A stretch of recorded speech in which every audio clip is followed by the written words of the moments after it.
మీరు చూస్తున్న ఈ వీడియో ముంబైలోని ఛత్రపతి శివాజీ టెర్మినల్లో ప్రతిరోజు నిత్యం లక్షలాది మంది ఉద్యోగులు, వ్యాపారులు, విద్యార్థులు తమ తమ స్థానాలకు వెళ్ళడానికి లోకల్ ట్రైన్స్ వెళ్తుంటారు.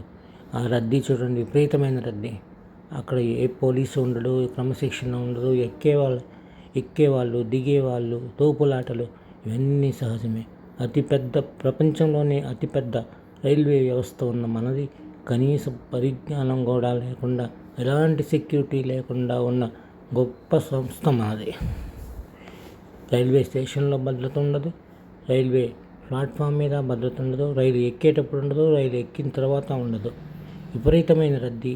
వాటిని పెంచుదామన్న ధ్యాస కూడా ఈ సిబ్బందికి, రైల్వే అధికారులకి ఉండదు. ప్రతిరోజు చూస్తూనే ఉంటారు ఈ రద్దీ.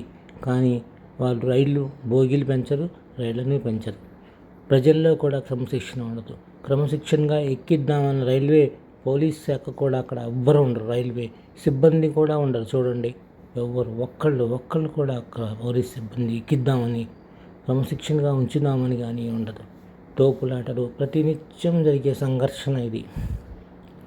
అయితే ఈ సంఘర్షణ ఎలా అయిందంటే నిన్నటి రోజున అది ఒక 5 నుండి 10 మంది వరకు ప్రాణాలు తీసేంత స్థితికి ఇక్కడ దుర్ఘటన జరిగి అటు పడిపోయారు తోపులాటలో ఎక్కిన తర్వాత. ఇలాంటివన్నీ మనకి మామూలు అయిపోయాయి. మన భారతీయ జీవితంలో ఇది ఒక మామూలు సాధారణమైన విషయంగా తీసుకుంటారు ప్రజలు కూడా. రైల్వే అధికారులు ఎప్పటికైనా స్పందించి తగిన జాగ్రత్తలు తీసుకోవాలి, పాటించాలి, క్రమశిక్షణ పాటించాలి. అలాగే సమయాల్లో పోలీసులు కూడా దగ్గరుండి వాడిని ఎక్కించే విధంగా చర్యలు తీసుకోవాలి.